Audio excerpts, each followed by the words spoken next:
Halo semuanya, perkenalkan saya Feby Yolanda Berbarus NPM 2515030017, Prodi Pendidikan Olahraga Fakultas FKIP.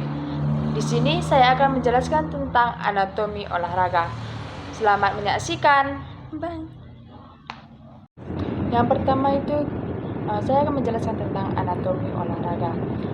Anatomi adalah ilmu yang mempelajari tentang struktur tubuh makhluk hidup baik bagian luar maupun dalam dan hubungan antar banyaknya bagiannya. Ilmu ini mencakup studi tentang sel, jaringan, organ, dan sistem organ serta posisinya satu sama lain.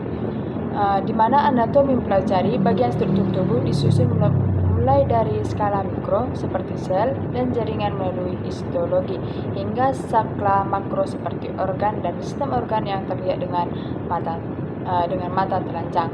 Anatomi berasal dari bahasa Yunani, di mana anatomi adalah anatomein yang berarti memotong atau membelah, di mana tujuannya itu memahami bentuk susunan yang berkaitan antara bagian tubuh. Anatomi olahraga adalah studi tentang struktur tubuh manusia yang berkaitan dengan aktivitas fisik dan performa atletik. Bidang ini penting untuk memahami bagian-bagian tubuh bekerja sama selama latihan dalam olahraga untuk merancang program latihan yang efektif dan aman, serta untuk mencegah cedera. Di mana anatomi olahraga mempelajari struktur tubuh atau anatomi yang berhubungan dengan gerakan atau fisiologi dan biomekanika. Tujuannya itu membantu atlet dan pelatih memahami bagaimana tubuh bergerak dan berfungsi, yang kemudian digunakan untuk meningkatkan kinerja dan keamanan latihan. Selanjutnya yaitu ruang lingkup utama anatomi olahraga. Ruang lingkup ini mencakup studi tentang beberapa sistem tubuh yang relevan dengan gerakan. Yang pertama itu sistem kerangka, yang kedua sistem otot, yang ketiga sistem sendi, yang keempat sistem saraf, dan yang kelima sistem peredaran darah dan pernapasan. Di sini saya akan menjelaskan satu persatu. Yang pertama itu adalah sistem kerangka, di mana fungsi kerangka dalam olahraga sangatlah penting, meliputi memberikan dukungan struktural, memungkinkan gerakan, melindungi organ vital, serta menjadi tempat melekatnya otot. Kerangka juga berperan dalam keseimbangan dan kelincahan yang dibutuhkan dalam berbagai cabang olahraga.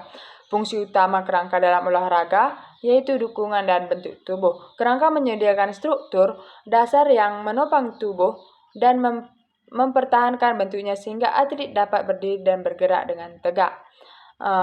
Alat geraknya itu bersama otot kerangka berfungsi sebagai sistem pengungkit untuk memungkinkan terjadinya berbagai gerakan seperti lari, melompat, melempar, dan menangkap. Sistem otot, di mana fungsi sistem otot meliputi gerakan menjaga postur dan keseimbangan, produksi panas, sirkulasi darah, serta pencernaan dan pernapasan. Otot memungkinkan tubuh untuk bergerak, mempertahankan posisi tegak, menghasilkan panas untuk menjaga suhu tubuh, memompa darah ke seluruh tubuh, membantu mencerna makanan, dan mengatur pernapasan. Ada beberapa fungsi sistem otot. Yang pertama itu gerakan, di mana otot kerangka memungkinkan gerakan sadar seperti berjalan, berlari, mengangkat benda, dan gerakan wajah. Yang kedua yaitu postur dan keseimbangan, di mana otot membantu menopang tulang dan sendi untuk menjaga tubuh tetap tegak dan stabil. Yang ketiga itu produksi panas, di mana kontraksi otot rangka saat bergerak atau menggigil menghasilkan panas untuk menjaga suhu tubuh tetap stabil. Yang kelima adalah sirkulasi darah. Otot jantung memompa darah ke seluruh tubuh, sementara otot polos di dinding pembuluh darah membantu mengatur tekanan darah. Yang keenam adalah pencernaan. Otot polos diseluruhkan pencernaan, mendorong makanan melalui sistem pencernaan. Yang ketujuh adalah pernapasan, di mana otot diafragma dan otot-otot pernapasan lainnya memungkinkan proses menghirup dan menghembuskan napas. Yang ke-8 adalah perlindungan organ, di mana otot rangka melindungi organ-organ vital dalam tubuh seperti jantung dan paru-paru dari dari benturan atau cedera. Yang selanjutnya adalah sistem sendi, di mana fungsi utama persendian adalah menopang tubuh dan memfasilitasi gerakan tubuh dengan menghubungkan tulang. Sendi juga berfungsi untuk memberikan fleksibilitas dan stabilitas pada tubuh, memungkinkan beraktivitas seperti berjalan, berlari, menulis, dan memegang benda sehari-hari. Yang selanjutnya yaitu sistem saraf, di mana fungsi sistem saraf dalam olahraga meliputi pengaturan gerakan, peningkatan respon tubuh, dan adaptasi kognitif. Sistem saraf mengendalikan gerakan tubuh yang disengaja dan refleks merespon rangsangan fisik dengan meningkatkan detak jantung dan pernapasan, serta beradaptasi untuk meningkatkan kekuatan koordinasi dan fungsi otot seiring waktu. Fungsi utama sistem saraf dalam olahraga yang pertama yaitu koordinasi dan gerakan, di mana mengirimkan sinyal dari otak dan sumsum tulang belakang ke otot untuk memungkinkan gerakan yang disengaja seperti berlari, melempar, dan melompat. Mengatur refleks untuk respon yang lebih cepat terhadap bahaya seperti menarik tangan dari benda panas. Yang kedua yaitu merespon fisiologis, merangsang sistem saraf simpati untuk meningkatkan detak jantung dan pernapasan agar otot dapat lebih banyak oksigen dan nutrisi, membantu tubuh mempertahankan homeostasis atau keseimbangan internal selama aktivitas fisik yang selanjutnya yaitu sistem peredaran darah dan pernapasan, di mana fungsi utama sistem peredaran darah dan pernapasan dalam olahraga adalah bekerja sama secara terkoordinasi untuk memasak oksigen dan nutrisi yang cukup ke otot serta membuang produk limbah atau seperti karbon dioksida dari tubuh. Fungsi sistem pernapasan dalam olahraga.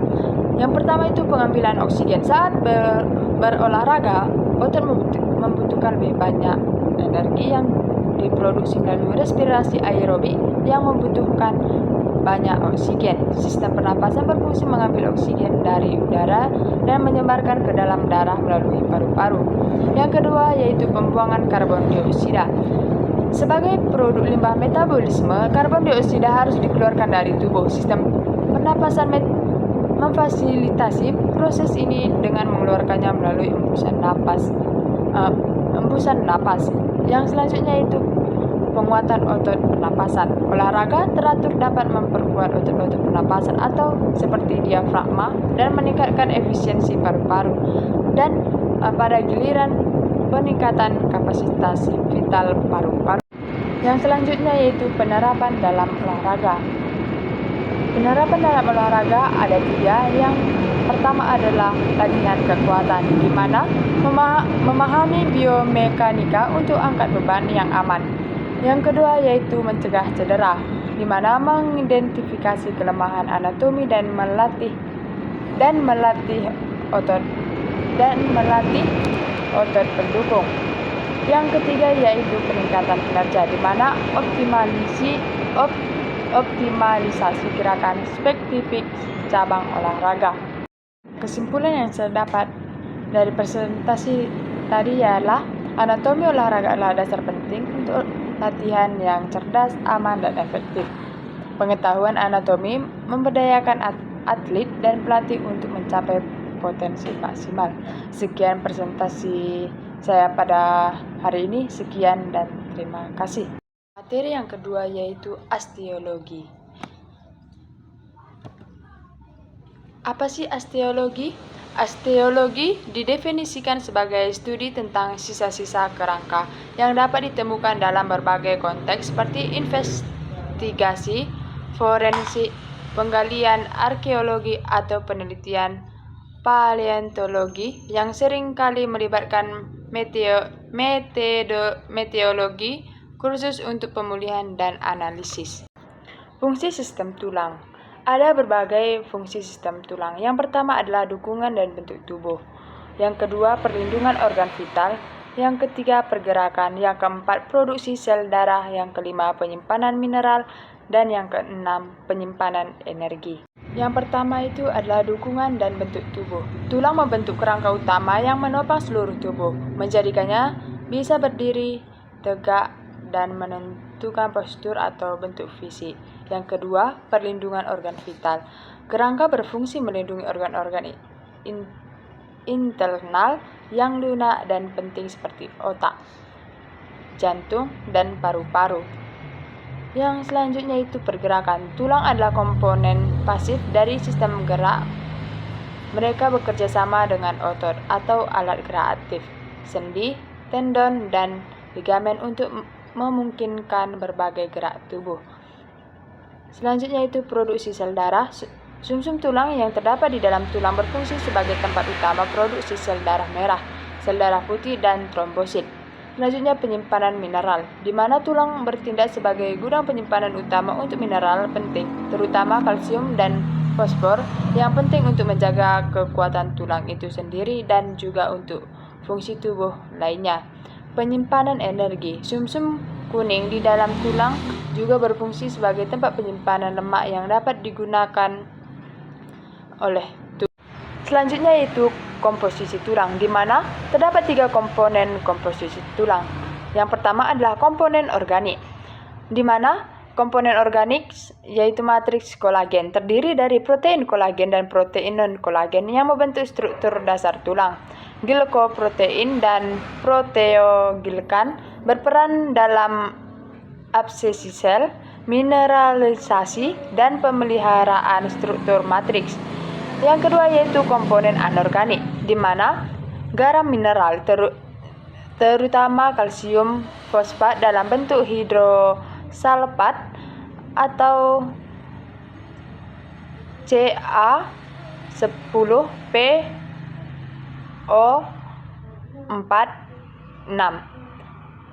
OH2 yang menyumbang 99% simpanan kalsium tubuh dan memberikan kekuatan serta kelenturan pada tulang. Air merupakan bagian dari komponen matriks tulang. Yang ketiga adalah jaringan dan sel tulang, di mana osteoblast dan osteosit, sel-sel yang bertanggung jawab untuk membentuk tulang baru. Osteokias, sel yang bertugas menyerap dan mencegah jaringan tulang lama atau resorpsi. Jaringan padat atau kartikal, yaitu jaringan luar tulang yang keras. Jaringan caseus atau spons, yaitu jaringan lunak di bagian dalam tulang. Yang selanjutnya yaitu klasifikasi tulang, di mana klasifikasi tulang terdapat dari beberapa bagian. Yang pertama itu tulang panjang, yang kedua tulang pipih, yang ketiga tulang pendek, yang keempat tulang tidak beraturan, dan yang kelima tulang sesamoid. Selanjutnya, saya akan menjelaskan tentang struktur tulang, di mana struktur tulang terdapat dari berbagai macam, yaitu periosteum, tulang kortikal, tulang trabekuler, tulang endosteum, rongga medula. Di sini saya akan menjelaskan satu persatu. Yang pertama itu adalah periosteum, di mana lapisan terluar tulang yang terdiri dari jaringan ikat fibrosa. Lapisan ini mengandung banyak pembuluh darah dan saraf serta berperan penting dalam pertumbuhan dan perbaikan tulang. Yang kedua yaitu tulang kartikal, di mana lapisan keras dan padat yang terletak tepat di bawah periosteum. Yang selanjutnya, yang ketiga adalah tulang trabekuler atau spons. Lapisan dalam tulang yang memiliki struktur berongga menyerupai sarang lebat. Jaringan ini lebih lunak hingga ringan dibanding tulang kartikal. Yang keempat yaitu endosteum, membran tipis yang melapisi rongga medula di bagian dalam tulang, di mana rongga medula. Yang kelima adalah rongga medula atau sumsum tulang. Rongga di bagian tengah tulang yang berisi sumsum tulang merah atau tempat produksi sel darah, dan sumsum tulang kuning atau tempat penyimpanan Yang selanjutnya yaitu pertumbuhan tulang, di mana pertumbuhan tulang adalah proses dinamis yang disebut osifikasi dan berlangsung sejak janin hingga dewasa, yang membuat tulang tumbuh panjang dan tebal melalui penambahan jaringan tulang baru. Proses ini dipengaruhi oleh nutrisi seperti kalsium dan vitamin D, aktivitas fisik, serta paparan sinar matahari. Nah, dari semua yang saya paparkan tentang osteologi, di mana osteologi itu penting untuk memahami struktur, fungsi, dan kesehatan tulang. Begitu juga, tulang bukan struktur statis, selalu mengalami perubahan. Jadi, menjaga kesehatan tulang sama dengan nutrisi, tambah olahraga, tambah gaya hidup. Sekian yang bisa saya sampaikan. Terima kasih.